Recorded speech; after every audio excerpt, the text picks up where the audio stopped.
નમસ્કાર ખેડૂત મિત્રો, હું છું આપનો મિત્ર દિનેશ કઠિકિયા. માય ખેડૂત ચેનલમાં આપનું હાર્દિક સ્વાગત છે. ખેડૂત મિત્રો, આજે આપણે ચર્ચા કરશું કે જાંબુડિયા માટે આપણે જે આપણા જીરાના પાકમાં જે જાંબુડિયો આવે છે એને કાઢવા માટે, જાંબુડિયાને કાઢવા માટે આપણે ઘણી બધી દવાઈઓ આપણે છાંટી દીધી, છતાં જાંબુડિયું જાતું નથી. અથવા તો દવા આપણે છાંટવી તો રિઝલ્ટ ઓછું આવે. જે 90% જે રિઝલ્ટ આવવું જોઈએ એવું રિઝલ્ટ નથી આવતું. તો એનું કારણ શું? તો અમુક ટકા ખેડૂત મિત્રો શું થાય કે જાંબુડિયું હોય વધારે અને આપણે જે દવા લેતા હોય એ દવામાં એ દવા રિઝલ્ટ 40 થી 50 અથવા 60% જ આવતું હોય અને વધારે હોય એટલે રિઝલ્ટ એનું ઓછું આવે. પછી હાઈ એવી કંપનીનું લીધું હોય, સ્ટાન્ડર્ડ કંપનીનું લીધું હોય, છતાં આપણને રિઝલ્ટ ઓછું મળે છે. નથી આવતું એવું નથી, પણ ઓછું આવે.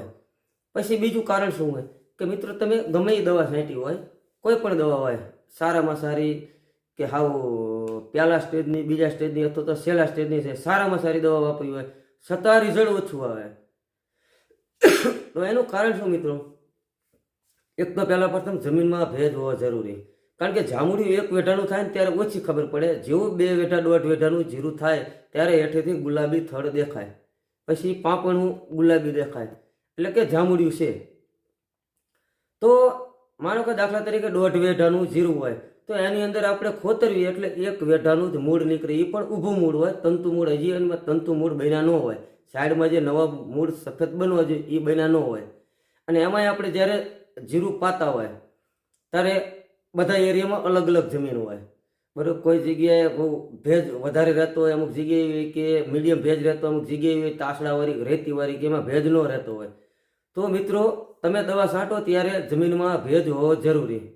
જો જમીનમાં ભેજ ન હોય તો રિઝલ્ટ જે આવતું હોય છે એમાં ઓછું આવે. 70%, 80%, 50%, 40% આવું રિઝલ્ટ આવતું હોય. તો જમીનમાં ભેજ નહીં હોય ને તમે દવા છાંટશો તો ગમે એવી સારામાં સારી દવા છે મિત્રો, તો પણ રિઝલ્ટ ઓછું આવશે. એનું કારણ કે જે મૂળ ભેજમાં રહેવું જોઈએ અથવા તો ભેજમાં હોવું જોઈએ, હવે ભેજમાં નહીં હોય તો નીચેનું આપણે જે વાવેતર કર્યું ત્યારે પાયાના ખાતર આપ્યા હોય, ફાડા સલ્ફર, DAP, ફોસ, SP, 12-32 હોળ, ગમે એ ખાતર આપ્યું હોય, NPK, બરોબર. તો આ ખાતર ખાવા છે, સલ્ફર નાખ્યું છે, એ પણ એને ખોરાક ખાવો છે, પણ ભેજ ન હોય તો એ ખાતર એમને પીડા રહેવાના. ભેજ વગર એ ખાતર લઈ નહીં શકે જીરું, બરોબર આપણું. તો એ ભેજ નહીં હોય એટલે ખોરાક લઈ નહીં શકે. એટલે જીરું તમે એક તો ભેજ હોય નહીં અને પાવ નહીં અને એમ કડકાવા દો તો એ બચારું જીરું ઊભું રહે, બરોબર, ઊભું રહે. આમ પછી બહુ જાજાદી થાય તો સહેજ અવરે હુકાતું જાય. બાકી થોડોક ટાઈમ, અમુક ટાઈમ ભેજ ન હોય તો પણ ઊભું રહે. એટલે આપણે એમ થાય હજીયા જીરાને કંઈ વાંધો નથી, હજીયાના થોડાક દી જવા દો, નથી પાવું. તો મિત્રો, અલગ અલગ એરિયામાં અલગ અલગ જમીન હોય તો ભેજ છે કે નહીં એ પહેલાં ચેક કરી લો. ન હોય તો પહેલાં પિયત આપી દો અને પછી દવાનો છંટકાવ કરો, તો તમને રિઝલ્ટ સારું મળે. અને જે ખેડૂત મિત્રોને ભેજ છે એમને કોઈ વાંધો નથી, ભેજ જોઈ અને પછી છંટકાવ કરો તો વાંધો નહીં. તો જાંબુડિયા માટે મિત્રો તમે અલગ અલગ, તમે અમુક ઘણા ખેડૂત મિત્રોએ બહારનો એન્ટાપલ કદાચ છાંટ્યો હોય, કોઈ મિત્રોએ ઓમકાર કંપનીનું માઇક્રો એડિટા એટલે કે માઇક્રોન્યુટ્રન છાંટ્યું હોય, કોઈ મિત્રોએ વનિતાનું છાંટ્યું હોય, કોઈ મિત્રોએ તમે જુઓ તો વનિતાનું લિક્વિડ માઇક્રોન્યુટ્રન છાંટ્યું હોય, કોઈ મિત્રોએ ઓમકારનું માઇક્રોન્યુટ્રન છાંટ્યું હોય.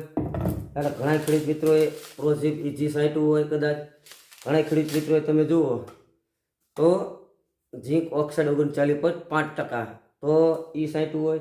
ઘણા ખેડૂત મિત્રોએ તમે જુઓ તો ગુરુ પણ છાંટેલું હોય, તો પણ રિઝલ્ટ નથી આવતા. સારી સારી કંપનીના દવા છાંટી હોય તો એ રિઝલ્ટ નથી આવતું. મેં આગળના જે તમને કારણો કીધા એ ભેજ ન હોય ને આપણે છંટકાવ કરીએ એટલે પૂરતા પ્રમાણમાં જે આપણને સારું એવું રિઝલ્ટ મળે નહીં. ભેજ ન હોય એટલે રિઝલ્ટ મળે નહીં, આપણું મનમાં એનું જેવું રિઝલ્ટ આવવું જોઈએ એવું ન મળે. તો મેં કીધું ને ઘડે ભેજ હોય તો તમે છંટકાવ કરી દો, ન હોય તો પહેલાં એને પિયત આપી દો અને પછી આપણે છંટકાવ કરો તો એમાં રિઝલ્ટ બેસ્ટ મળે. તો મેં આગળ જે તમને વાત કરી, ઘણા ખેડૂત મિત્રોએ કદાચ ઓછું હોય, કદાચ તમે વાપરો તો આને 25 ગ્રામ લેખે એક પપ્પા નાખી દો, 25-30 ગ્રામ, અથવા આને આ બે પાવડર ફોર્મમાં માઇક્રોન્યુટ્રન આવે આ છાંટી દો. પછી કદાચ એમ થાય કે હજી ઓછા બજેટમાં આપણે કે જો ખર્ચો વધારો નથી તો એમાં તમે જુઓ તો બહારનો એન્ટાપલ પણ તમે વાપરી શકો. પછી તમે જુઓ તો આજે વનિતાનું વરદાન જે છે એ છાંટી શકો. ઓમકાર કંપનીનું ઉપજ પણ તમે વાપરી શકો, અથવા તો આજે પ્રોજીબીજીની જે પડ્યું છે જીબ્રેલિક એસિડ 40%, તો આ પણ તમે વાપરી શકો. પછી હવે મિત્રો આ બધી મેં દવાઓ તમને બતાવી, બરોબર. અત્યારે એ પણ છાંટી હોય છતાં પણ રિઝલ્ટ ન આવ્યું હોય, તો હું એમ માનું છું કે અત્યારે હું છેલ્લા 3 વર્ષથી વેચું છું, સારું એવું રિઝલ્ટ આવે છે. 100 બને એવું 100 ખેડૂતે છાંટ્યું હોય તો 5-10 ખેડૂતમાં એવું બને કે રિઝલ્ટ ઓછું મળ્યું, રિઝલ્ટ હું એમ કહું સારું મળે, 100% મળે. તો આ તમે જે ઝિંકિંગ જે રહ્યું એટલે કે માર્શલ કંપનીનું ઝિંક ઓક્સાઇડ 39.5%, બરોબર. તો આમાં તમે જુઓ તો ટાટામાં રાલિઝિન નામથી આવે છે, એમાં આ જ દવા આવે. પછી એફએમસીમાં જીનાંત્રા નામથી આવે છે, તો એમાં આ જ આવે. તો આ 3માંથી ગમે એવી આપણે આ 3 કીધી એ સિવાયની બીજી કોઈ કંપની ઘણી બધી બનાવશે, તો સારી એવી કંપનીનું હોય તો એ પણ તમે વાપરી શકો. તો આગળના જે મેં તમને આ જે ખોખા બતાવ્યા, બરોબર, આ જે બતાવ્યું, બરોબર. તો આ બધામાં આમાં પણ ઝીંક આવે 16-18%, આમાં બંનેમાં પણ ઝીંક આવે છે અને આ આપણે છાંટવી, બરોબર. તો ઝીંક થોડુંક વધી જાય એટલે હું એમ કહું છું કે આ દવા વાપરીને એને ભેગું કદાચ આ હોય ઝીંક ઓક્સાઇડ 39.5%, તો રિઝલ્ટ આપણને થોડું વધારે બેસ્ટ સારું એવું મળે. પછી એ કદાચ નહીં અને પછી તમે જુઓ તો જીબ્રેલિક એસિડ પણ વાપરેલું હોય, બરોબર, તો પણ રિઝલ્ટ અમુક ટાઈમ ઓછું બને. તો પછી શું કરવું પડે કોમ્બિનેશનમાં, એટલે કે ડબલ દવા ભેગા કરી અને છાંટો તો રિઝલ્ટ સારું મળે. તો આમાં ઘણા ખેડૂત મિત્રોની કમેન્ટ પણ આવશે એવી કે દિનેશભાઈ આવું બધું ભેગું કર્યું તો અમારું કંઈ ન વરે, અથવા તો અમે કમેન્ટ એવી પણ આવે કે આવું બધું ખેડૂતો જો ભેગું કરે તો ખેડૂતનું કાંઈ વરે નહીં. આપણે પણ સમજવી છીએ કે બને ત્યાં સુધી ખર્ચો ઓછો કરો. મેં આગળ તમને કીધી ન હોય ઓછું હોય તો તમે વાપરી શકો, પણ જાતું જ ન હોય જાંબુડિયું તો આપણે એને કાઢવું તો જોઈશે ને, કે નાના નાના છોડો એમને વધશે ને અને પછી સેલે સુકાઈ જાય છે. તો આપણે એવું પણ નથી થવા દેવાનું, આપણે ઉત્પાદન પણ મળવું જોઈએ, ખેતી ખર્ચ પણ ઓછો થવો જોઈએ. તો આપણે જાંબુડિયું તો કાઢવું જ જોઈશે. અત્યારે હાલમાં તમે જુઓ તો જે આ ગુરુ જે રહે, બરાબર, એક પંપમાં 20 થી 25 મિલી નાખી અને આપણે છંટકાવ કરી દેવાનો. પણ આ દવાને કોઈ પણ દવા સાથે મિક્સ ન કરવી. મિક્સ એટલે કે દવા આપણે બનાવતા હોય એમાં મિક્સ ન કરવી. બનાવશો તો આ દવા ઉડી જાય. આને ડાયરેક્ટ પંપની ગરણીમાં નાખી 20 થી 25 મિલી ઢાંકણું બંધ કરી અને બીજી એની આપણે દવા જે નાખવાની એ નાખી અને પછી છંટકાવ આપણે કરવાનો. બાકી જે 5-10 પંપની બનાવતા હોય તો એ રીતે મિક્સ નહીં કરવાની, આ ઉડી ન જાય, ઓર્ગેનિક બેઝ ઉપર આવે. ઘણા ખેડૂત મિત્રોની કોમેન્ટ આવે કે દિનેશભાઈ આ દવા કઈ કંપનીની છે, આમાં કયું કન્ટેન્ટ આવે. તો મિત્રો આ એકદમ ઓર્ગેનિક પ્રોડક્ટ છે, બરોબર. આમાં કોઈ એવું કન્ટેન્ટ નથી કે હું તમને કહી શકું. આગળ મેં તમને કીધું કે ભાઈ આ તમને કીધું કે આમાં જીબ્રેલિક એસિડ 40% આવે, બરોબર. તો આ જે Sahajanand organic research and solution આ કંપનીનું નામ છે, બરોબર, અહીંયા લખેલું છે. અને આ જે કસ્ટમર કેર પણ નંબર લખેલો છે, તો એમાં પણ તમે પૂછી શકો, અથવા તો હું નંબર એક મૂકીશ. તો મારામાં કમેન્ટ આવે કે દિનેશભાઈ આ દવા અમારે લેવી છે તો તમે કુરિયર કરશો. તો તમારા નજીકના એરિયામાં ચેક તમને મળતી હોય તો કોઈ કુરિયર કરવાની જરૂર નથી, અને હું કુરિયર પણ કરતો પણ નથી. મારા નજીકના જે ફરતા ગામવાળા છે એ લઈ જાય. તમારે આઘાવાળાને થોડીક કદાચ તપાસ કરવી પડે, મળી જાય, પણ છતાં હું સાહેબનો નંબર નાખીશ એટલે તમે ફોન કરીને પૂછી લેજો કે ભાઈ આ મારે પ્રોડક્ટ લેવી છે, કઈ જગ્યાએથી તમને મળશે, બરાબર. તો એ તમે એમને ડાયરેક્ટ ફોન કરી અને પૂછી શકો કે ભાઈ મારે ગુરુ લેવી છે. તો મિત્રો ગુરુ હું એમ કહું છું કે તમે છાંટો એટલે લગભગ રિઝલ્ટ આવે, 100% રિઝલ્ટ આવે નહીં આવે.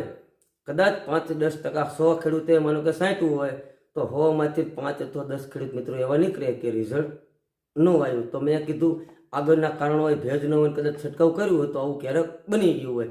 અને કદાચ એવું બને કે ગુરુ છાંટીને રિઝલ્ટ ન મળ્યું, ભેજ હતું, બધું હતું, તો એના ભેગું શું કરવું કે આ જે જીબ્રેલિક એસિડ જે આવે આ બંનેને મિક્સ કરી દો, બરાબર. બે ભેગી છાંટો એટલે રિઝલ્ટ હું કહું મળવું જ. કદાચ જીબ્રેલિક એસિડ ન નાખવું હોય તો તમારે જે ઝીંક ઓક્સાઇડ 39.5% એટલે કે એફએમસીનું જીનાંત્રા, ટાટાનું રાલિઝિન, અથવા તો આજે મેં બતાવ્યું, અથવા તો સારી એવી કંપનીનું ઝીંક ઓક્સાઇડ 39.5% ને ગુરુ મિક્સ કરી દો એટલે હું એમ કહું છું લગભગ જાંબુડિયું વયું જાય 100% વયું જાય.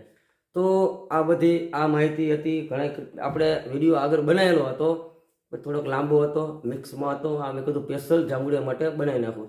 તો હું એમ કહું છું કે તમારે જાંબુડિયું હોય તો આ દવા તમે અવશ્ય છાંટો.